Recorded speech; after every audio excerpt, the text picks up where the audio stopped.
To Summerfield and the great Gildersleeve. Saturday afternoon finds him in a flurry of preparation for the expected visit of his old friends, Fibber McGee and Molly.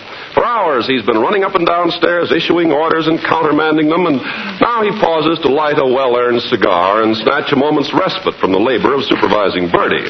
Well, Bertie, how do we stand? Has that roast of beef turned up yet? No, sir. I phoned the market, and they said the boy left with about a half hour ago. Maybe he's been hijacked. Yeah. Well, we'll give him a few more minutes. How about these sleeping arrangements? I did like Miss Marjorie said. I'm giving Miss McGee your room. That's right. And Mr. McGee gets the den. I hope he'll be comfortable. He doesn't have to be comfortable. That guy can sleep standing up. What about me? Where do I go? Well, you saw to get the sewing room, Mr. Gildersleeve. I knew it, the sewing room. I'll be on pins and needles all night. Oh, no, sir. I got you all fixed up snug there on Leroy's folding camp cot. Yeah, the last time I camped on that cot, it folded all right. Do you remember? Well, I got it fixed up now, Mr. Gildersleeve. I got it tied up with some string. Oh, fine. I'll sleep like a baby. Yes, sir. I'll bet I'll be asleep before my head hits the floor. Oh, Marjorie, is that you? It's me, Unc. Marjorie's coming. She's outside talking to some guy that brought her home from the plant. How was the movie? Bertie, take this book upstairs with you when you go, will you? Yes, sir. I saw a white cargo. It's about this guy. Good. Put that book on the table next to the bed, Bertie. Mrs. McGee might want to read before she goes to sleep. It's about this guy goes to Africa, and he runs into Hetty Lamar down there mooching around the jungle. Yep. So the heat begins to get him. Only I forgot to tell you, Walter Pigeon is there. He's running the camp. That's Mr. Miniver, only in this picture his name is Witzel. Oh, hello, my dear. What? Are they here yet? So Witzel says to this new guy... Not yet. Their train's due in about a half an hour. So Witzel says to this guy... Witzel, that's Walter Pigeon. Leroy, I haven't got time to listen to all that now. Well, you asked me how was the movie. I'll be more careful next time. You're early, Marjorie. Yes, I got a ride, so I didn't have to wait for the bus.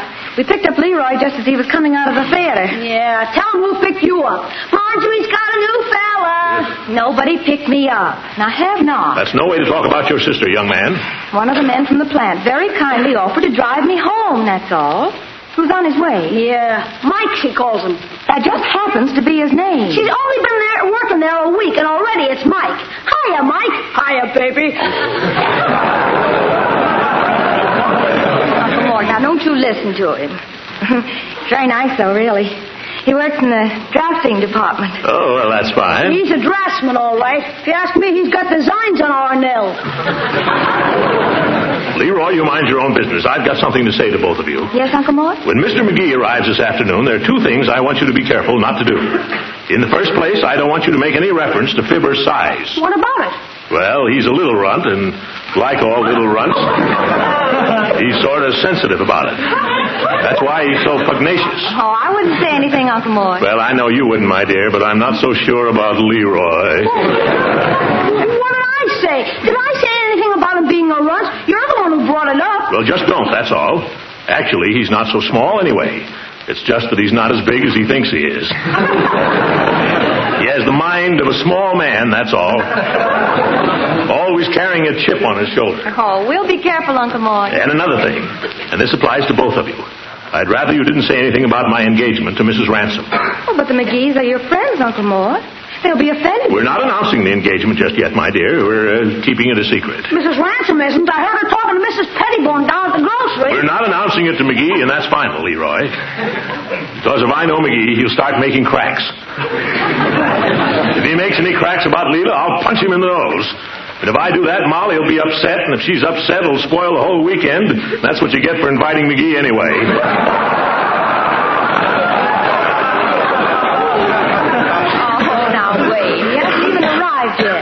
He hasn't had a chance to open his mouth. If I know McGee, his mouth is open right this minute. You'll see, he'll arrive here in the middle of a sentence. Nobody will be able to get a word in all weekend. If he ever finds out about me and Leela, he'll be like a Scotty with a bone. Oh, Uncle Mort, you're being silly. Well, he isn't going to come in here as my guest and bandy so-called witticisms at my expense. I'm not going to give him the satisfaction. So just keep the whole thing dark, if you don't mind. Come on, it's time to go get him. Can I go, Unc? No, Leroy. There's something else I want you to do. What's that? I want you, in the interest of peace, to go out in the garage, get the lawnmower, and hide it.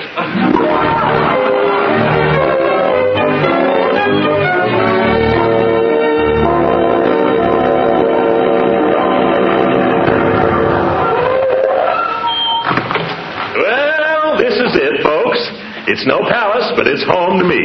What do you think of it, Molly? Oh, it's a lovely place, Mr. Gildersleeve. Yeah, nice hunk of property you got here, Gildy. 100-foot front by 175 deep. Well, that ought to give you room to spread out. I can see that you have. What was that, little chum? McGee, watch it. Hey, Rocky, who lives next door there? Next door? Oh, some woman. I forget her name. Mrs. Ransom. Oh, yes. Is that it? Yes. She's a widow. Oh, so? Widow woman, eh? Give you much trouble? No. As a matter of fact... Marjorie, suppose you run in and ask Leroy to come out and help with the bags. That's a good girl. You know, I think nice neighbors make all the difference in the world. So do bad ones. We had one once who borrowed our lawnmower and kept it so long he finally had to leave town. And he took the lawnmower with him. McGee, if you come all the way to Summerfield to open up old wounds... You want me, Unc? Oh, yes. Come here, my boy. Well, this must be little Leroy. Yes. Leroy, I want you to meet Mrs. McGee, a very dear friend of mine. How do you do? My, he's a fine-looking lad, Mr. Gildersleeve. Oh, and this is Mr. McGee. Hi, Bud. Gosh, I had no idea you were such a big kid. Gosh, I had no idea you were so big either. What do you mean by that? Well, you're not such a little runt. Unc told me... Leroy! I'm just building him up, Unc. Oh, cut it out. Never mind him, Leroy. If you eat your oatmeal and cod liver oil regularly, someday you may be as big and fat as your uncle. Are you kidding? None of your impudence, young man. Now, Gildersleeve, the boy meant no harm. He's plainly the victim of an unfortunate environment, that's all. Well, let's go inside, shall we, where the environment is warmer. Oh, yes, by all means. Leroy, you go get the bags out of the car. By George, I tell you folks, it's wonderful to have you here. This is just like old times. Oh, it's good to be here, Mr. Gildersleeve. Let me take your coat, Mrs. McGee. Oh, thank you. Where'll I put mine, Rocky? Well, I'll take it. Just hang it up here in the hall closet. McGee, What, Molly? you see that closet? That's what I mean.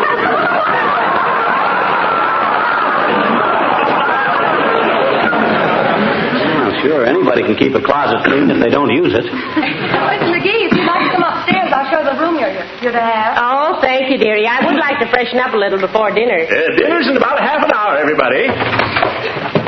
Hey, where do these bags go? Mr. McGee's bag goes in the den, and Mrs. McGee's goes up in my room. Here, I'll take it up to her. Hey, Sonny, is there any place around here where a fellow could buy a toothbrush? I came off without one, as usual. Well, sure, there's a drugstore right down the street about 3 blocks. Good. I may run down there a little later. Well, what have you been doing with yourself all day? I went to the movies this afternoon. White Cargo, have you seen it? No, that's one I missed. Well, this guy goes to Africa, and he can't stand the heat. So he and Walter Pigeon get mad at each other, and Walter Pigeon says, "You'll quit." And he says, "I will not." So he goes off by himself and plays the phonograph, and then he... Well, look, on second thought, maybe I better go right now and get that toothbrush. Oh, wait on. I'm just getting to where Hedy Lamarr comes in. Oh, well, I'll wait for that. Well, he's playing this phonograph there, and it's getting all dark and spooky, and he looks out the door, and all of a sudden, what does he see? Hedy Lamarr. Yeah, only you'd never know her. She's got a sort of a thing around her, and she comes in like this. Look, you're Walter Pigeon, and I'm Hedy Lamarr. Well, if you're Hedy Lamarr, I guess I can pass for Walter Pigeon.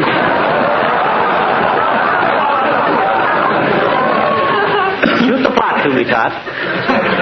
Well, she slides around the edge of the door like this, and she says, "I am Tondaleo." Well, look, Roundaleo, I've got to run down to the corner and get a toothbrush. Hey, wait! I'll be right back. Well, this is the best part. Whistle comes in and catches her.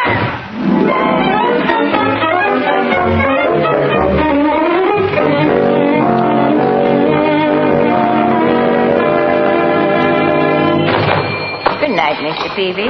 Good night. Now, what can I...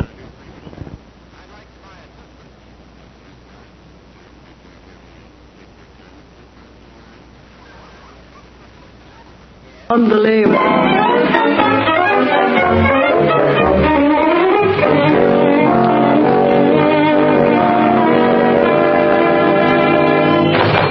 Good night, Mr. Peavy. Good night. And now, what can I do for you, sir? I'd like to buy a toothbrush. A toothbrush? Mm-hmm. Did you have any particular kind of toothbrush in mind?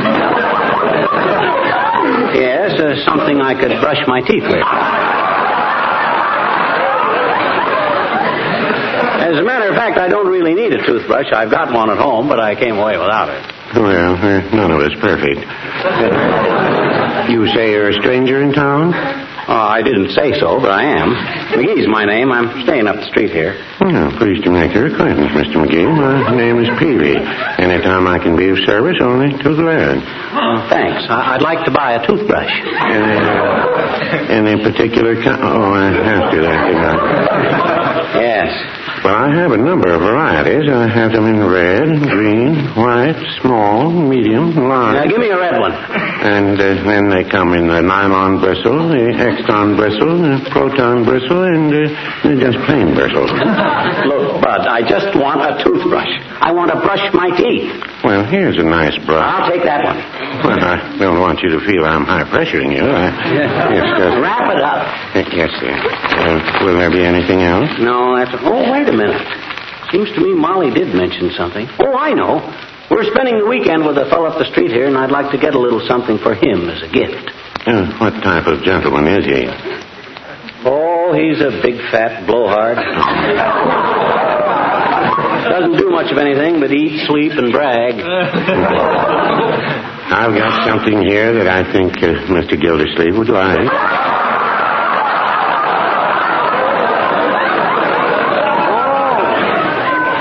You know him?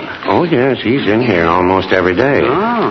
And I think if you really want to surprise him, a nice package of bubble bath would do the trick. Gildersleeve in a bubble bath? Boy, he'd look like a blimp coming out of a cloud.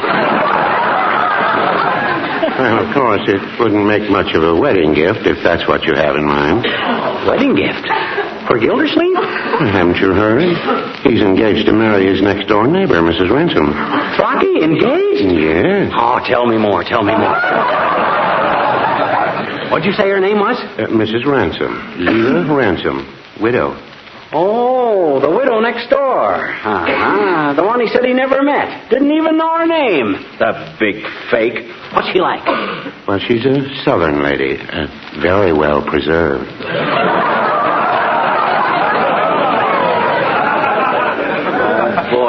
Oh, boy. Let me at him. Here, what do I owe you? That'll be 77 cents. Cheapest toothbrush I ever bought. Well, so long, Bud, and many thanks.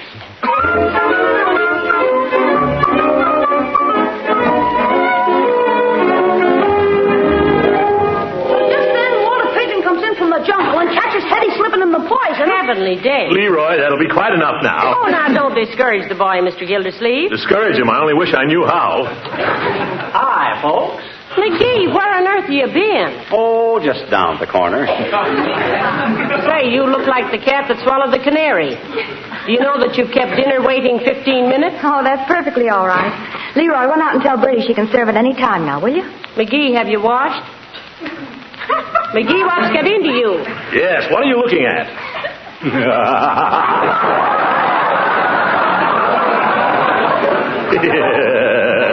Hi, Rocky. Hello. How's every little thing? How you feeling? I feel all right. Why? Everything under control? Certainly. What do you hear from Lulu? Yeah,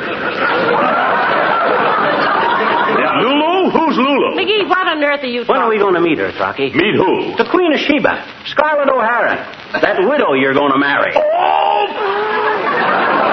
Mary? Mr. Gildersleeve? Leroy? Honest, Doc, I didn't say a thing. Marjorie? No, peep, Uncle Mort, I swear. If you knew Lulu like I Her name is not Lulu. know. No, it's Leela. Leela. Lee is in leave her out of this, and La is in lots of people get a punch in the nose. That's just what you're going to get if you ever so much as... Why, you big bumbling balloon. Come over here and I'll let the air out. You muscle-bound... McGee! Dinner! Saved by the bell.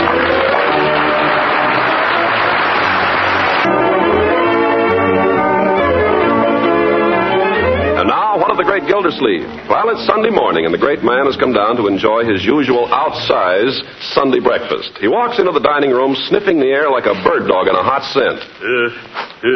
That's funny. The stuff must be here, but I can't smell it.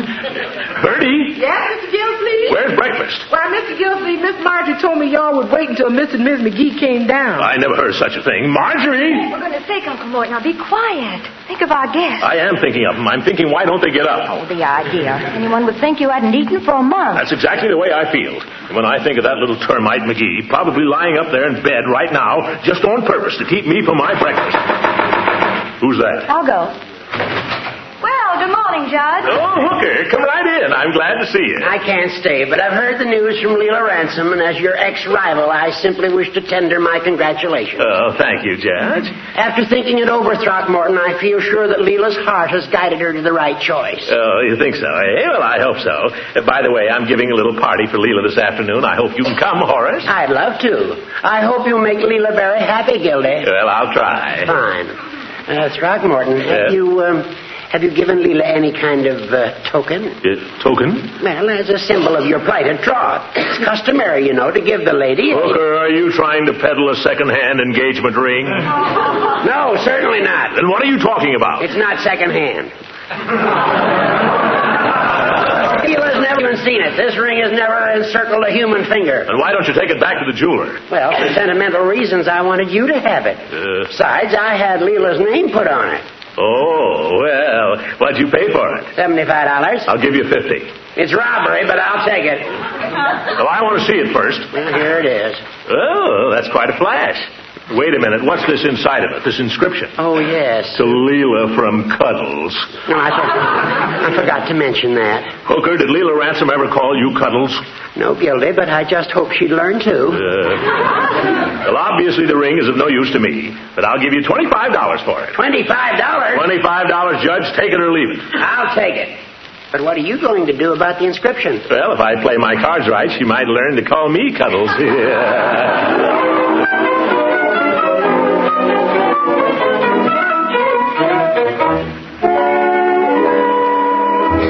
Yoo-hoo, anybody around?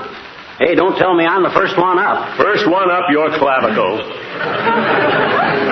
I've been up for 3 hours. I waited breakfast for you till 10 o'clock. I'll tell Bertie you're ready. Oh, I've had breakfast, if that's what you mean. You've had it? Yeah, had breakfast in bed. I tell you, it was quite a treat. Things ain't like that around Wistful Vista. Things ain't like that around here either. Bertie! Yes, why don't I ever get breakfast in bed? Because breakfast is the only thing that gets you out of bed, Mr. Gildersleeve. But maybe when you're married, Mr. Gildersleeve, things will be different. Yeah. You'll have to toe the mark then, Trocky. By the way, when are we going to meet Lulu? The name is Leela. Oh, excuse me. When are we going to get a gander at her? What's the matter? You're not ashamed of her, are you? Look here, McGee. You're not even fit to... Boys, so early in the morning? Oh, good morning, Mrs. McGee. I'm just telling my little chum here I can't wait to have you meet Leela. Well, we can't wait either, Mr. Gildersleeve. That's no lie. Yeah. She's coming over this afternoon for tea, and I'm having 1 or 2 others in. Judge Hooker. Oh, how are you and the judge getting along these days? Well, we have our ups and downs. Some days I think he's our purest little jurist, and others I think he's a stench to the bench.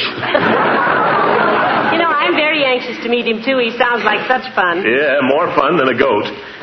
McGee, what do you say to a little constitutional before lunch? A little what? A little constitutional, a little walk. On foot? Why, sure. I'd like to take you out and show you the reservoir. Go on, McGee, to do you good. How far is it? Oh, only about 4 miles. Are you kidding? McGee, I want you to keep away from Leroy for the rest of the morning.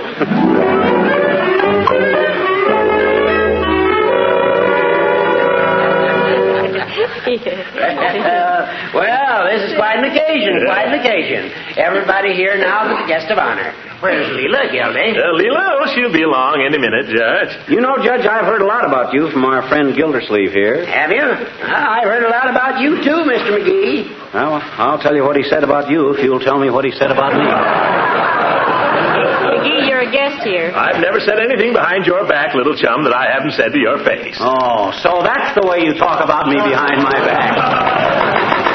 Oh, wait a minute, folks. That must be Leela. I'll go on. Hey, never mind, Leroy. I'll open it. Don't bother. Leroy, you hurt me.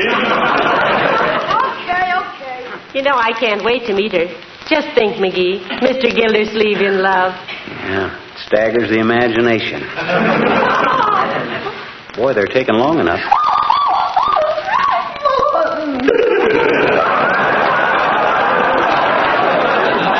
Wonder what's going on out there. McGee, you stay right here. No, I just thought maybe he needed some help. He doesn't need any help. Okay. Quiet, here they come. Hey, looks like Gildy done all right for himself. Wonder what he used for bait. Leela, darling, you know most of these people. Oh, yes. Good afternoon, Judge. Afternoon, Leela. Oh, Marjorie, honey, I love your dress. Thank you. Hello, Leroy. Hello, Mrs. Ransom. Leroy, my dear, I want you to meet some old friends of mine. We're not that old. Yes. Mr. and Mrs. McGee from Wistful Vista. This is Leela. Oh, I'm just thrilled to meet y'all. Throckmorton's told me so much about you. I reckon you must think I'm just terrible carrying him off like this. Dearie, I think it's the finest thing that ever happened to him. And I want to be the first to congratulate you. Thanks. Isn't that nice? Well, McGee, aren't you going to congratulate Leela? Why should I congratulate her? It's Gildersleeve that ought to be congratulated. Oh, you're just sweet talking me now, Mr. McGee. Oh, shucks, sis. Just call me Fibber. Mr. Gildersleeve, excuse me. Could you come out in the kitchen for a minute? Oh, certainly, Bertie. Will you excuse me, folks? Go right on talking. What's wrong now, Bertie? You know, I just can't get over Mr. Gildersleeve after all the years we've known him falling in love. Tell us, dearie, now that it's all over, how did he propose to you? Yeah, did he get down on his knees? And if he did, who helped him up? McGee. Now, this is just between us women. Well, it was terribly romantic and all. It was in the evening, and he came with a beautiful bunch of roses. You hear that, dearie? Roses he brought her. What's the matter? I bought you some roses a couple of anniversaries ago. Well, I just wanted you to make a note of it. Oh. Go on, dearie. Well, I remember I just happened to be wearing a gown that he particularly liked. A flowered chiffon, very tight through here with a long flowing skirt. I've been planning to spend the evening with a good book. Go on, you'll get plenty of time for that later. Well, we were standing there together arranging the flowers, and all of a sudden, right out of the blue, he said, well, I don't know that he'd like me telling you, but he said, what would you do if I was to steal a little kiss? Oh, my God. Is that corny? Keep out of this, McGee. You don't understand. And then what? Well, naturally, I tried my utmost to discourage him, but seemed like he just refused to take no for an answer. Oh, not only that, he started to chase me around the room. Throckmorton, I couldn't understand it. Look, Leela, when did you first begin to suspect that something was cooking?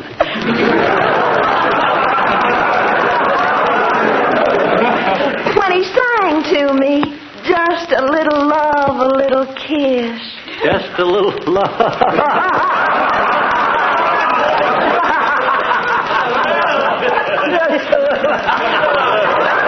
Everybody happy? What's going on, folks? What's the big joke?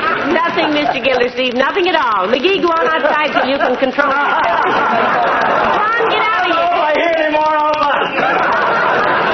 Leroy, show me where I get this water. Right out here. Leela, what's wrong with McGee? I don't know, Throckmorton. I was just telling them about our engagement and how you proposed to me. And all of a sudden, something seemed to strike him funny. Leela is nothing sacred to you. Now, Mr. Gildersleeve, don't be blaming her. Is our romance nothing but a farce to be torn to tatters for the amusement of the mob? Oh, no, Throckmorton. Am I nothing to you but a laughing stock? Oh, no. Well, that's the impression I seem to get. Now, listen, don't be blaming it on her, Mr. Gildersleeve. Blame it on McGee. Huh? And now, listen, remember, every proposal is sweet to the woman who hears it. Isn't that a fact?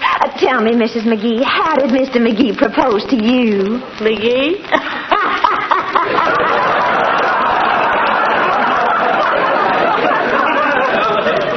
Well, dearie, McGee proposed in a leaky canoe. Yes? Which he had to paddle with his mandolin because he lost the paddle. Oh, really? Yes. And the song he sang to me was, Pretty Red Wing. Yeah, Pretty Red Wing. Hey, this Summerfield water tastes a little funny, doesn't it, Gildy? It does not. You can say what you want to about me, McGee, but Summerfield has the finest water in the country. McGee, stop picking fights. You've made enough trouble already. Who's picking fights? I just made a simple observation, that's all. Well, you're a bad boy. Come over here. Go on. I want you to apologize to Mr. Gildersleeve. Go on, tell him you're sorry you hurt his feelings. Okay, Throcky, old chum, I'm sorry. Well, that's all right, McGee. I know you're sensitive, and it's only natural. I want to take this opportunity to say that where you're concerned, old chum, there's only one thing in this world I want. Oh, what's that? Just a little love, a little... All right, McGee. All the moon shines tonight on Pretty Red Wing.